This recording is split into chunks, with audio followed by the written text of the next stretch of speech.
शंखचूड़ ने एक मनवंतर तक राज्य किया। उसने सभी देवों, असुरों, दानवों, गंधर्वों, राक्षसों में शांति बनाए रखी। देवताओं के अधिकार छिन गए और वे भिक्षुक के समान हो गए।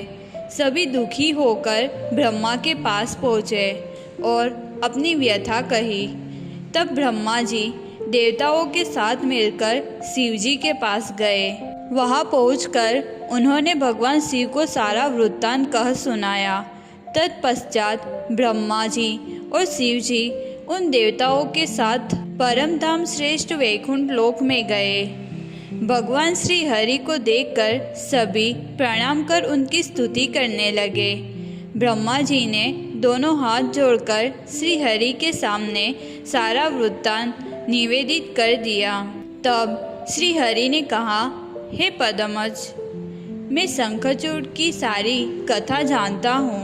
वह मेरा भक्त गोप सुदामा था, जो राधा के शाप से दानव योनि में जन्मा है। एक बार मैं रासमंडल में विरजा के साथ था। यह जानकर राधा क्रुद्ध हो गई और उसने मुझे वहाँ नहीं देखा। विरजा नदी रूप में लीन हो गई और मेरे अंतर्धान होने पर राधा अपनी सखियों के साथ भवन चली गई। उस भवन में सुदामा के साथ मौन तथा स्थिरचित होकर मुझे बैठा हुआ देखकर देवी राधा ने मेरी बहुत भर्त्सना की। उसे सुनकर सुदामा सहन नहीं कर सका और उन पर कुपित हो गया। उसकी बात सुनकर राधिका क्रोधित हो उठी और उसे मेरी सभा से बाहर निकाल दिया। इस तरह विवाद करने के कारण राधा भी कुपित हो उठी और उन्होंने शाप दे दिया, तुम दानव योनि में जन्म प्राप्त करो। तदंतर सुदामा मुझे प्रणाम करके रोता हुआ तथा सखियों को कोसता हुआ सभा भवन से बाहर जाने लगा। तब करुणामयी राधा ने कृपावश उसके ऊपर फिर प्रसन्न होकर उसे रोते हुए रोकने का प्रयत्न किया। राधिका को देख सभी गोप और गोपिकाएं भी रोने लगे, पर सुदामा शाप का पालन करने हेतु चला गया। तब मैंने राधा को तथा सभी गोप गोपिकाओं को समझाया, वह क्षण भर में लौट आएगा। गोलोक का एक क्षण पृथ्वी का एक मनवंतर होता है। ऐसा कहकर मैंने राधिका तथा समस्त गोप गोपिकाओं को शांत किया। अतः महान बलशाली शंखचूड़ समय आने पर पुनः उसी गोलोक में वापस चला जाएगा। अब आप लोग मेरा त्रिशूल लेकर शीघ्र भारतवर्ष में चले और वहाँ पर शंकर जी मेरे त्रिशूल से उस राक्षस का संहार करें। वह दानव शंखचूड़ अपने कंठ में मेरा सर्व मंगलकारी कवच निरंतर धारण किए रहता है। इसी से वह सदा संसार में विजयी बना हुआ है और उसे मारने में कोई भी प्राणी समर्थ नहीं है। अतः मैं ही ब्राह्मण का रूप धारण करके उससे कवच की याचना करूँगा। जिस समय उसकी पत्नी का सतीत्व नष्ट होगा उसी समय उसकी मृत्यु होगी। ऐसा आपने उसे वर भी दे रखा है। इसके लिए मैं अवश्य ही उसकी पत्नी के उदर में अपना तेज स्थापित करूँगा, जिससे उसी क्षण उस शंखचूड़ की मृत्यु हो जाएगी। यह कहकर भगवान ने अपना त्रिशूल शिव को दे दिया। देवता ब्रह्मा जी और रुद्र के साथ भारत भूमि की ओर चले गए। ब्रह्मा जी ने शंकर जी को दैत्य संहार का कार्य सौंपकर शीघ्र ही अपने लोक को लौट गए। चंद्रभागा नदी के किनारे एक सुंदर वटवृक्ष के नीचे भगवान शिव जी देवों के कल्याण हेतु ठहर गए। उन्होंने गंधर्वराज चित्ररथ को दूत बनाकर प्रसन्नतापूर्वक शंखचूड़ के पास भेजा। देवादिदेव की आज्ञा पाकर चित्ररथ शीघ्र ही शंखचूड़ के नगर गया, जो इंद्रपुरी से भी अधिक सुंदर था। वह नगर 5 योजन चौड़ा और 2 गुना लंबा था। स्फटिक जैसे रत्नों से निर्मित और रथों से घिरा हुआ था। 7 अग्नि समान खाइयों से सुरक्षित और करोड़ों रत्नों से चमक रहा था। सैकड़ों सड़कों में रत्नजटित वेदियाँ और व्यापारियों के सुंदर भवन थे। उसके मध्य में शंखचूड़ का दिव्य भवन था, जो पूर्ण चंद्र की तरह गोलाकार और तेजोमय था। चारों ओर अग्नि ज्वालाओं जैसी खाइयों से सुरक्षित था, जो शत्रुओं के लिए दुर्गम और अपनों के लिए सुखद थी। पुष्पदंत ने उस द्वार पर एक त्रिशूलधारी मुस्कुराते पुरुष को देखा। वह ताम्रवर्ण पिंगल नेत्र भयानक पुरुष था। पुष्पदंत ने उसे उद्देश्य बताया और भीतर जाने की अनुमति ली। द्वार पार करके वह भीतर गया। किसी ने नहीं रोका, क्योंकि सभी ने उसके दूत रूप का सम्मान किया। पुष्पदंत शंखचूड़ के पास गया। उसने राजा को स्वर्ण सिंहासन पर बैठे देखा, जो रत्नों से जड़ा हुआ था। वह सुंदर वस्त्र और रत्नाभूषण धारण किए था। करोड़ों दानव राजा के चारों ओर खड़े थे। पुष्पदंत ने यह देखकर विस्मित होकर सब बताया जो शिवजी ने कहा था। उसने कहा, हे राजेंद्र, मैं पुष्पदंत शिवजी का सेवक हूँ। शिवजी ने कहा है, देवताओं को राज्य और अधिकार उन्हें लौटाओ। देवता विष्णु की शरण में गए थे। विष्णु ने शिवजी को शूल देकर भेजा है। वे चंद्रभागा नदी के तट पर वटवृक्ष के नीचे प्रतीक्षा कर रहे हैं। युद्ध या राज्यदान, जो चाहे निर्णय लो। शंखचूड़ ने हंसकर कहा, प्रभात में मैं जाऊंगा। यह कहकर दूत ने शिवजी के पास लौटकर उत्तर बताया। उसी समय कार्तिकेय, वीरभद्र, नंदी, महाकाल, भैरव, गण, वसु, आदित्य सभी देवताएं शिवजी के पास पहुँचे।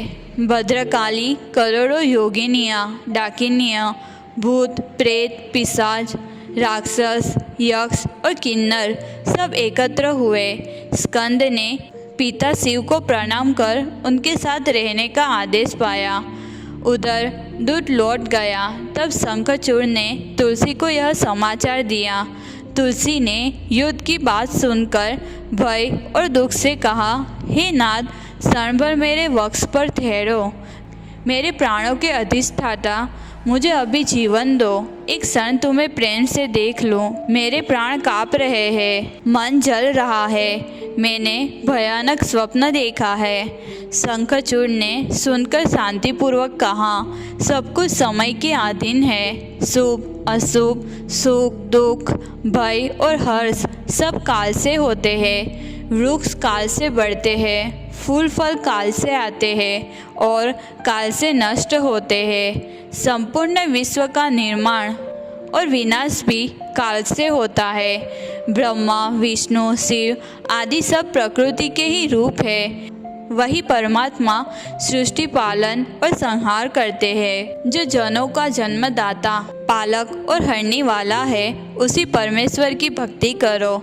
जिसके आदेश से वायु बहती है, सूर्य चंद्र चलते हैं और अग्नि जलती है, उसी की शरण लो। वह मृत्यु का भी मृत्यु, यम का भी यम है। हे प्रिय, उस सर्वबंधु परमात्मा की भक्ति करो। हम कौन हैं, यह सब विधि से ही नियत हुआ है। ज्ञानी जन सुख दुख में सम रहते हैं। तुम्हें तप द्वारा हरि की प्राप्ति का वर मिला है। वृंदावन में तुम गोविंद को पाओगी। मैं भी अपना दानव रूप त्याग कर वहीं पहुँचूँगा। वहाँ हम पुनः मिलेंगे। शरीर त्याग कर तुम दिव्य रूप धारण कर हरि को प्राप्त करोगी। हे सुंदरी, भय मत करो। तब शंखचूड़ ने उसे वह दिव्य ज्ञान दिया जो पूर्व काल में कृष्ण ने भांडीर वन में बताया था। ज्ञान प्राप्त कर वह प्रसन्न हुई। दोनों पति पत्नी प्रेम और आनंद में डूब गए। एक दूसरे के अभिन्न रूप होकर दिव्य क्रीड़ा करने लगे। राक्षस शंखचूड़ ने मन में श्री कृष्ण का ध्यान करके ब्रह्म मुहूर्त में मनोहर पुष्प सैया से उठकर रात का विश्राम छोड़ दिया और मंगल जल से स्नान किया तथा शुद्ध वस्त्र धारण किए और उज्जवल तिलक लगाया। उसने नित्य कर्म किया, अपने आराध्य देव की वंदना की। श्रेष्ठ रत्न, उत्तम वस्त्र और स्वर्ण ब्राह्मणों को भक्तिपूर्वक दान किए। अपने पुत्र को राज्य का राजा बनाया। पत्नी और संपूर्ण राज्य उसे सौंप दिया। प्रजा, सेवक, भंडार और वाहन सब उसे देकर स्वयं कवच धारण कर धनुष उठाया। उसने विशाल सेना संग्रहित की। 3 लाख घोड़े, 1 लाख श्रेष्ठ हाथी, 10,000 रथ और करोड़ों योद्धा। शंखचूड़ ने चंद्रशेखर शिवजी को देखा, जो वट वृक्ष के नीचे सूर्य के समान तेजस्वी थे। शंखचूड़ विमान से उतरकर भक्तिभाव से प्रणाम करता है। तब प्रसन्न होकर महादेव बोले, हे राजन, तू देवताओं को राज्य दे दे, धर्म की रक्षा कर, अपने राज्य में सुखपूर्वक रह। कश्यप वंशियों से विरोध मत कर। ब्रह्म हत्या आदि पाप भी ज्ञातिद्रोह के पाप की 16वीं कला मात्र नहीं है। यदि अपनी संपदा की हानि का भय है तो सुन, सृष्टि, स्थिति और लय सब ब्रह्म के प्रभाव से है। धर्म सतयुग में पूर्ण, त्रेता में 3 भाग, द्वापर में 2 और कलयुग में 1 भाग रहता है। जैसे चंद्रमा कलाओं से घटता बढ़ता है, वैसे ही धर्म भी घटता बढ़ता है। चंद्रमा राहु से ग्रस्त होकर मंद हो जाता है और पूर्णिमा में फिर पूर्ण होता है। इसी प्रकार कालानुसार बलि का तेज घटेगा। पृथ्वी, जल और संपूर्ण चराचर जगत काल के प्रभाव से उत्पन्न और नष्ट होते रहते हैं। ईश्वर सम और अनंत है। वही ब्रह्म, आत्मा और जीव रूप में स्थित है। जो उनके नाम गुण का कीर्तन करता है, वह जन्म, रोग, जरा और मृत्यु को जीत लेता है। ब्रह्मा सृष्टिकर्ता, विष्णु पालक और मैं संहारक हूँ। मैं सदा ईश्वर के नाम गुण का जप करता हूँ। इसी से मृत्युंजय और निर्भय हूँ। इस प्रकार महादेव बोले और मौन हो गए। राजा शंखचूड़ ने उनकी बात सुनकर बारंबार उनकी प्रशंसा की। तब शंखचूड़ ने विनम्रता से कहा, देव, आपने जो कहा वह सत्य है, पर मेरी भी कुछ बातें सुने। आपने कहा ज्ञातिद्रोह महान पाप है, पर बताइए, जब बलि का सब कुछ छीन लिया गया तब उसे किसने भेजा? मैंने ही सब कुछ पुनः प्राप्त किया। हिरण्याक्ष, हिरण्यकशिपु, शुंभ आदि दैत्यों को देवताओं ने क्यों मारा? समुद्र मंथन में अमृत भी देवताओं ने ही पिया। कष्ट हमें मिले और फल उन्हें। यह संसार परमात्मा की क्रीड़ा मात्र है। देवदानवों का विवाद सदा से है। पराजय और विजय क्रम से मिलती रहती है। यह विरोध केवल कालिक है। परमात्मा निरंतर समान है। अब हमारे और आपके बीच युद्ध में कोई लज्जा नहीं। विजय में कीर्ति है, पराजय में हानि। यह मेरी विनम्र वाणी है। तब शिवजी हंसकर बोले, राजन, तुमसे युद्ध में हमें क्या लज्जा? मैं भी तो हरे के समान अनेक युद्ध कर चुका हूँ। मधुकेटभ से लेकर त्रिपुरासुर तक तुम कृष्ण के पार्षद हो। जिन दैत्यों का संहार हुआ उनमें तुम्हारे समान कोई नहीं। मैं हरि का प्रतिनिधि बनकर आया हूँ, देवताओं को राज्य देने के लिए। चाहो तो युद्ध करो या राज्य दे दो।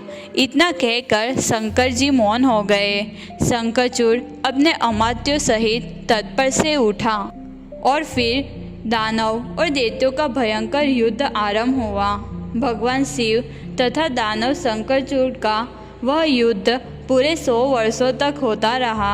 इसी बीच परम आतुर बूढ़े ब्राह्मण देवता रणभूमि में आए और शंखचूड़ से भिक्षा मांगी और कहा, इस समय आप संपूर्ण संपदाओं को देने में समर्थ है, अतः मेरे मन में जो अभिलषित है उसे दीजिए। पहले सत्य प्रतिज्ञा कीजिए, तब बाद में मैं अपनी अभिलाषा बताऊंगा। शंखचूड़ ने हाँ हाँ ठीक है ऐसा कहा। तत्पश्चात वृद्ध ब्राह्मण रूपधारी श्री हरि ने माया के साथ कहा, मैं तुम्हारा कवच चाहता हूँ। उनकी बात सुनकर शंखचूड़ ने कवच दे दिया। श्री हरि ने उस कवच को ले लिया और शंखचूड़ का रूप धारण करके तुलसी के पास पहुँचे। वहाँ पहुंचकर उन्होंने मायापूर्वक उस तुलसी में अपने तेज का आधान किया, जिससे तुलसी का पतिव्रत भंग हो गया। उसी क्षण भगवान शिव ने अवसर पाकर अपने त्रिशूल से शंखचूड़ का वध कर उसे भस्म कर दिया। तदंतर शंखचूड़ ने किशोर अवस्था तथा दिव्य रूप वाले एक गोप का वेश धारण कर लिया और विमान पर आरूढ़ होकर गोलोक चला गया। शंखचूड़ की हड्डियों से शंख जाति की उत्पत्ति हुई। अत्यंत प्रसिद्ध पवित्र तीर्थ जल स्वरूप शंख जल केवल शंकर जी को छोड़कर अन्य देवताओं के लिए परम प्रीतिदायक है। जहाँ शंख की ध्वनि होती है वहाँ लक्ष्मी जी स्थिर रूप से सदा विराजमान रहती है। जहाँ शंख रहता है वहाँ भगवान श्री हरि विराजमान रहते हैं। वहीं पर भगवती लक्ष्मी भी निवास करती है तथा उस स्थान से सारा अमंगल दूर भाग जाता है। दानव शंखचूड़ को मारकर शिवजी भी वृषभ पर सवार होकर अपने गणों के साथ प्रसन्नतापूर्वक शिवलोक चले गए। देवताओं ने अपना राज्य प्राप्त कर लिया और वे परम आनंदित हो गए। स्वर्ग में दुदुम्बियाँ बजने लगी, गंधर्व तथा किन्नर गाने लगे। भगवान शिव के ऊपर निरंतर पुष्प वृष्टि होने लगी और देवता तथा श्रेष्ठ मुनीश्वर आदि उन शिवजी की प्रशंसा करने लगे।